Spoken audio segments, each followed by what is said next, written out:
Hello, everyone. Thank you for attending today. My name is Hannah Muldavin, and I'm the press secretary for the Democratic Party of Virginia. And today we're here to talk about how President Trump's failed leadership and broken promises have negatively impacted our economy that has had a devastating impact on the African-American community in the Commonwealth. Now, throughout his time running for office, President Trump has tried to court Black voters with a simple question: what do you have to lose? And we're now in the fourth year of his presidency, and the answer is clear: it's quite a lot. The pandemic has shined a glaring light on this, with African Americans making up a disproportionate amount of COVID-19 cases across the Commonwealth and holding a 13% unemployment rate across the country, which is nearly twice that of white Americans. But President Trump's dismissal of the Black community started much earlier than the COVID-19 pandemic. We'll talk a little bit about that today. Trump and his administration have consistently and systematically pushed policies that have harmed Black communities and resulted in fewer jobs and lower wages for communities of color. From his tax scam that only benefited wealthy corporations and his donor friends, to his consistent proposals to cut funding to affordable housing and Black small businesses. Black workers and families across the Commonwealth have felt the effect of these policies, and it's time to call them out for what they are.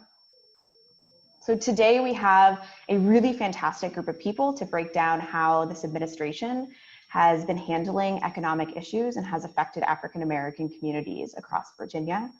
We have Delegates Dolores McQuinn and Delegate Jelon Ward, Deputy Secretary of Labor under the Obama administration, Chris Liu, and Nicole McGrew, who is a business owner from Alexandria. So thank you all for being here today. We'll start with some opening statements where you can introduce yourself. And so Chris, we will start with you. Thank you, Hannah. My name is Chris Liu, and I had the honor of serving in the Obama administration, first as the White House Cabinet Secretary, and then as the Deputy Secretary of Labor. I am currently a senior fellow at the University of Virginia Miller Center. And I think Hannah raises an important point, is that we need to understand that even before the pandemic, the economic situation for far too many people in this country, especially people of color, was not a good one. We've consistently, during the time of this administration, had an unemployment rate for African Americans that's been double what it has been for whites, and that's whether in good times or in bad times. And over the past 6 months, we have seen all of these economic inequities be exacerbated. We have seen the economic toll of this pandemic fall most heavily on communities of color. We've seen the healthcare consequences of all of this. And we know that in times, bad economic times, African Americans are unemployed sooner. They stay unemployed for longer periods of time because they've earned smaller amounts of wages. They have less of a safety net, so they often fall further in a hole. And so the importance of this election coming up could not be more clear. And happy to talk more about these issues as we move it through the conversation. Great, thank you. Let's move to Delegate Dolores McQuinn. Good morning, and thank you, Hannah, and those who I'm on the panel with. I'm delighted to be here. I'm Dolores McQuinn, and I represent the 70th House District in the Richmond community. It includes Northern Chesterfield, Charles City, Eastern Henrico, and then part of the city of Richmond. And I am, again, delighted to be here. And Hannah, when you were talking, what I realized that we're in a much worse situation than, particularly the Black community, than we have ever been in the past years. And a lot of it has to do with something that I'll be talking about later in terms of COVID-19 and how it was handled. The disparities, as Chris shared with us, the disparity has been there. And I often say, when the white community sniffles or they sneeze or catch a cold, the Black community and people of color often find themselves with double pneumonia. And I think that's what is occurring right now. And we need to put all of the blame where it should be, and that is the Trump's administration. Thank you, Delegate, for those words. Now let's move to Delegate Jelon Ward. Good morning, Hannah, and thank you again for the invitation. I really do appreciate serving on this panel with so many wonderful people. My name again is Jelon Ward, and I represent the 92nd House District, which is right in the city of Hampton, in the Hampton Roads area. I've served in the House of Delegates for the last 16 years, and I'm currently serving as the first woman chair of the Labor and Commerce Committee. And in my day-to-day life, the one that really pays the bill, I am the president of the Hampton Federation of Teachers, which is an affiliate of the AFL, of the AFT, Local 4260, and an affiliate of the AFL-CIO. I also serve as an executive council member of the Virginia AFL-CIO. And what has struck me the most right now, because regardless, I am still, believe it or not, a certified middle school teacher. And so I get a chance to talk to a lot of teachers all the time. And the handling of this back to school has been deplorable. We've been told this current administration has ordered all schools to reopen regardless. They have come up with misinformation saying that young people don't contract the virus. So much misinformation, and regardless, you got to open up your schools or you will lack receiving federal funding, as if he could stop it all. But this is the mentality of the person that's in the White House right now. And so with our most precious inheritances, our children, we need to be a lot more careful than just throwing them back into a school without any type of guidance or not accepting any of the regulations from the CDC just to further his election. So that's what's so important to me is our children. That's our future, and he's handling it recklessly. I couldn't have said that better. And our last panelist today is Nicole McGrew, business owner from Alexandria, Virginia. Nicole, would you like to introduce yourself? Good morning. It's great to be on the panel. Thank you for inviting me, and I'm excited to be here with such other great panelists. My name is Nicole McGrew. I own a store called Threadleaf, which is in Alexandria, Virginia. I had opened in about 2018, and prior to that, I was actually a practicing attorney for 12 years. I worked at the Justice Department, where I was Assistant Attorney General in the Office of Justice Programs. And then finally, I was the Deputy General Counsel in the White House Office of National Drug Control Policy. So looking at what's going on now through my former lens, working at DOJ and ONDCP, and as a business owner in the city of Alexandria, it's just sort of doubly horrifying because from my prior experience, I know what the government can do when it wants to step in and have a forceful response to things.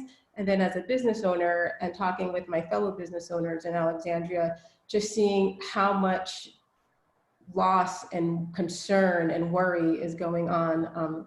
It's really just heartbreaking to see. And it really just shows why effective leadership is so important in the White House and sort of what happens when you don't have it. Yeah, I think that is completely right. And I think that's a great segue to talk about what good leaders can do. So Chris, you were the Deputy Secretary of Labor under the Obama-Biden administration, where we saw the country experience some of its best years of job gains following the recession. So now, clearly, we see that President Trump's botched handling of the pandemic has completely tanked our economy. You mentioned earlier, it's led to a 13% unemployment rate for Black Americans. So what can you tell us about Trump's approach to the economy, both before and after the pandemic, and how it's left working people behind? Yeah, I think it's important to take a snapshot of where we were when President Obama and Vice President Biden left office. We had a historic streak of job gains from the depths of the Great Recession. We had successfully implemented the Affordable Care Act. We were working to bring down the federal deficit. And then you look at what Donald Trump's signature economic policy is. That's $1.5 trillion tax cut that largely went to wealthy and corporations. And you'll recall back in December of 2017, when the tax bill passed, Donald Trump said this would create 4, 5, or even 6% economic growth. In fact, we've actually had about a 22% drop in economic growth during the pandemic. You look at the way that he has tried to systematically dismantle the Affordable Care Act. And again, that has consequences for all Americans, but it specifically has consequences for African Americans. His efforts to undercut Medicaid, his entire wholesale efforts to try to undercut the social safety net, whether it is SNAP benefits, whether it's housing benefits. And I think looking more broadly, and Nicole sort of talked about it. I mean, what he has done to make voting rights much more difficult in this country. And then obviously we just can't get away from the increase of, racist rhetoric coming out of this administration and the consequences of that we saw, tragically in August 2017 in Charlottesville. And so, if you're answering the question about what do you have to lose, the answer is quite a lot. And this is sort of the very stark choice that's on the ballot right now. And we know what the other way is. We know that with the leadership of the two delegates here, that when Democrats retook, well, obviously we had the governorship, but retook the legislature this year, we were able to pass important pro-worker policies. We were able to increase the minimum wage. In contrast, this is an administration in Washington that has left the federal minimum wage at $7.25, and which has been that way for now 11 years. And that means a lot of hardworking people are working 40 hours a week and still living in poverty. And that's unconscionable in this country. You've seen how here in the Commonwealth, we've expanded voting rights as well. And this is what happens when you have Democratic leadership, whether it's at the state level or at the federal level. Absolutely. And you mentioned that federal minimum wage bill, and Congressman Bobby Scott, obviously from Virginia, was leading the charge on that in Congress. And we know that didn't end up happening. But I think, Chris, when you were talking about how Black communities across the Commonwealth and country have been left behind, you mentioned healthcare. I think that COVID has exposed a lot of these inequities in our healthcare system and a lot of the racism inherent in our institutions. But Trump's lack of leadership has specifically hurt African American communities in Virginia. So Delegate McQuinn, I was wondering if you can talk about the impact you've seen on some of Trump's economic policies in the African American communities across the Commonwealth specifically. Thank you, Hannah. Hannah, and I just want to take the time and share this. My entire family was affected by COVID-19. My daughter initially, and then my husband and I contracted the disease along with two little ones, a 2-year-old and a 6-year-old. And we were quarantined for way over a month. But when I look at what has happened, and I think I am so at the recent news that there was an understanding of how dangerous and contagious this disease was back in February and January.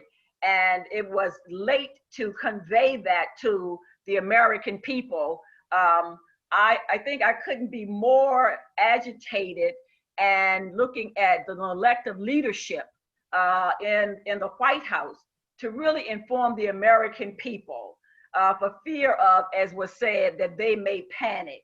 Well, across this Commonwealth, there were Black communities and people of color who were panicking for so many things because of the impact of this disease upon them. It was a notorious disease. I know personally about 25 families, and some entire families were wiped out that died as a result of this. Some have been left with disabilities. And to think that there is leadership in this country and they did not feel it necessary or essential to stand up and speak to this and say to the public, this is something that we need to be guarded about. And how it has affected people economically, small businesses, many of them have closed. I talked to the Black Chamber, and so many people have been left, I guess, discombobulated because of this virus and the neglect of leadership to take it and say, listen, we're going to get through this. There is hope, but we have all been left despondent, and the disparities that have existed continue to manifest itself because of what has happened. Has not been a push for racial equity, and this was the time to say to the Black community and people of color, we know what you're going through, we understand what you're going through, and I would expect leadership to stand and say, we are there to support you. But it has been a failed effort, and many people will be dealing with this for a very long time. Even after there's a vaccine for it, the Black community still will be trying to build themselves up from the ground. Absolutely. And Delegate Ward, did you want to add anything to that? Well, one thing I have recognized, and I think most people have seen, how COVID-19 has exposed so many inequities in our Black and brown workers and how they are treated on the job. First, they're designated as essential workers. However, they're some of the lowest paid workers. There are home health care workers. They work in grocery stores. They work in nursing homes, meatpacking facilities, just to name a few. And many of these essential workers are paid at the national minimum wage of $7.25 an hour. That is all. And I truly believe that they would pay them less than $7.25 an hour if they could legally do so. There's been no minimum wage increase in more than a decade, and there is no place anywhere where a family can live off of $7.25 an hour. And so they were already struggling to make a living. And then when COVID-19 struck, it was even more devastating. As Virginians began to see that the COVID-19 rate began to rise, it kind of became obvious in our community that the huge increase was found in meat packing facilities in the eastern part of the state, over on the eastern shore. And that's where you have all of those meat packing facilities. You got Tyson's, Purdue, Cargill, Smithfield Foods, just to name some of the meat packing facilities.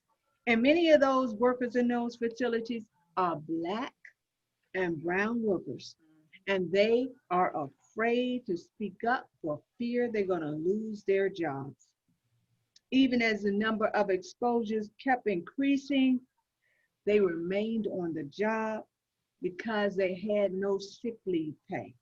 So instead, some of them, I understood, would go in with a fever, but before having their temperature taken, they would take a Tylenol or aspirin to lower it just so they could get into the plant. But now they're in the plant and they are carrying the virus. And then they're working side by side, very little PPE. And so it continues to spread and continues to spread until in Virginia, in July, there were 1,200 cases that were reported, 48 hospitalizations, and 10 deaths. And these meatpacking facilities had just continued to grow as a hotspot for the virus. And so at one stage, what did the leadership in Washington, D.C. do? They said, you're going to open up these meatpacking places, because they were closing some of them because the virus was just running through the facility. But the Trump administration, President Trump, I can't say that, but anyway, he signed an executive order to open them all up, make sure they stayed open regardless of the workers. So without any kind of national guidelines, no leadership from on top or anything else, it left it to the state of Virginia, the Commonwealth of Virginia. We all worked together along with our Department of Labor and Industry. We came up with our own protection for our workers, and those, all of them in the meatpacking facility and any other kind of worker, because somebody had to take care of the workers. It certainly wasn't that Trump administration. So at that point, Virginia became the first state to require businesses to protect our workers. This was something that should have been done nationwide, not just in the state of Virginia. And that would include our workers having PPE, social distancing, and other protections, and a plan in place for people returning to work. And I believe that Joe Biden believes that workers should not have to sacrifice their health and their safety to earn a living. And just as Delegate McQuinn said, even when this is all over, it's going to take us a while. But I believe that Joe Biden is going to build us back better. I think that was beautiful. Absolutely. And I wanted to touch base with Nicole here because, obviously there's been a lot of different programs coming out from Congress that have been passed, Paycheck Protection Program being an example of one of them.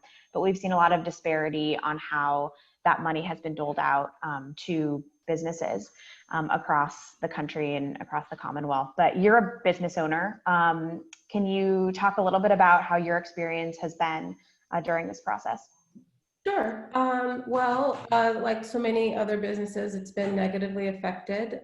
My sales are probably down about 60%. I mean, it fluctuates from month to month, but I mean, on average, it's been about 60% between March and now. The federal money from earlier in the year, I was able to access some of it, only $2,000 though, which is that's not even half a month's rent. So not very helpful. The city was able to provide some grants, which has been helpful as well. But overall, I'm specifically located in Old Town, so I can speak for Old Town best, but Old Town and Delray both have been, the restaurants and the retail establishments have all been impacted. And it's mostly been the community kind of rallying around and trying to support the businesses that they want to be around, but everyone's suffering. And so it's hard to just rely on your neighbors essentially and their goodwill and wanting to keep the business around. And so it's been really frustrating in terms of figuring out where to go for help, how to have help. The way the PPP program was structured, it was 10 weeks at most, and it was paying your employees. But if you don't have customers or if you don't have business going on, it just doesn't. It's great to have people on payroll, but you need more than that. You need a more systemic assistance. So now with the extra unemployment benefits running out, and with more people filing unemployment claims, who knows what the fall is going to look like, or even next year. So it's not a very happy picture right now. And it would be great if we had a new administration, a Biden-Harris administration would, I think, focus on businesses, would focus on what small businesses need, not large businesses, and would focus on a plan that actually makes sense for some actual long-term help. Yeah, absolutely. And, the Obama-Biden administration before also had a lot of different policies in place that would really support small businesses, especially small minority-owned businesses. I was wondering, Chris, if you could talk a little bit about how the Trump administration has tried to dismantle a lot of the work done by the Obama-Biden administration, maybe specifically about the Minority Business Development Agency, or any of the other experiences that you have from being a part of that. Yeah, no, I think that's a good point. I mean, if you go back and look at this administration's budgets, I mean, they are, heartless. They've tried to eliminate agencies that help promote minority business development. As we've talked about, they've tried to undercut healthcare, make it difficult for people to get Medicaid, food stamps. I do want to talk about something that Delegate Ward talked about, this kind of real tragedy around meatpacking plants. When I was the Deputy Secretary of Labor, one of the agencies that I oversaw was OSHA, which protects the health and safety of workers. Because under the Trump administration, their OSHA, because of the meatpacking plant incidents, they issued fines for 2 meatpacking plants. Now, let me just make this clear. There were 1,600 workers infected with COVID. There were 10 people that died. The total fines that were levied on those 2 meatpacking plants was $29,000. $29,000 for 1,600 people being infected, and 10 people died. And so that is what they consider to be the price of a human life. That's the price that they consider for safety. And we can do better. We know that we've got a presidential nominee in Joe Biden who wants to invest in infrastructure and clean jobs, wants to raise the minimum wage. He wants to make it easier for people to join unions. He wants to make it harder for companies to send their jobs overseas. He wants to strengthen the Affordable Care Act. He wants to make sensible investments in education and provide paid family leave and the kinds of things that improve the economy for everyone. And that's the important thing to understand, that under the Trump administration, the policies have been horrific, but it's the prioritization of the people at the top versus the vast majority of people in this country. And it's one of the reasons why you see the number of people without health insurance going up. It's why you see income inequality growing. And this is especially, we have to go back, the people who are most hurt by these policies are communities of color. African Americans and Hispanics are the ones that are most directly impacted by this neglect. And so I think that, as I said at the outset, I think the choice could not be more clear on November 3rd. And Hannah, if I could just piggyback on that for 1 second, that when you look at the data, the statistic, over 200,000 people are dead as a result of this virus, and almost 6 million, over 6 million, I think now, have been contracted this disease. One thing about Biden and Harris and that leadership, I think we have leaders that we are promoting who cares, leaders that are compassionate, those who are willing to say, what must we do to curtail what is happening across our country, and begin to put those things in place that will help to change the dynamic, but also to be leaders, wear a mask, practice social distancing, keeping people apart, to continue to advance that and help people to understand that this is how things are going to change. And when you have leadership who's not being responsible and basically neglecting their duties by putting individuals across this country in danger, we must change this dynamic. It must be a paradigm shift, and it must happen at the polls. I think that is a fantastic segue, and I know we only have a couple of minutes, but I would be remiss if I didn't mention that the polls, early voting starts in Virginia tomorrow, and tomorrow is also National Black Voter Day, which really is appropriate considering the topic that we are discussing today, which is how communities of color and Black Virginians cannot afford to have 4 more years of this administration. And so I want to open up for any last words from any of our panelists, if you want to talk about any of that. Well, Hannah, can I just jump in for a moment and mention, Get your ballot. we have an initiative going on in Old Town with a few local shopkeepers, where we have a Get Out the Vote initiative, where we have, from now until Election Day, we're giving out postcards that link to vote.org. They tell you all the steps you need to do to make sure that to check your registration. If you're not registered, how to register. If you want to do early voting, mail-in voting, gives you all those things, and we're just giving them out for free with everyone that comes into the store. And so that's one thing we're doing to really try to get the message out, because it's not just, you know, being a business owner, you have your business, but you have your community too. And just thinking back to some of the things that Chris mentioned, you know, it really is this cohesive process that you have to think about. And so services, healthcare, minimum wage, all of these things work together. And so, and it all comes down to one thing first: you have to vote. We have to get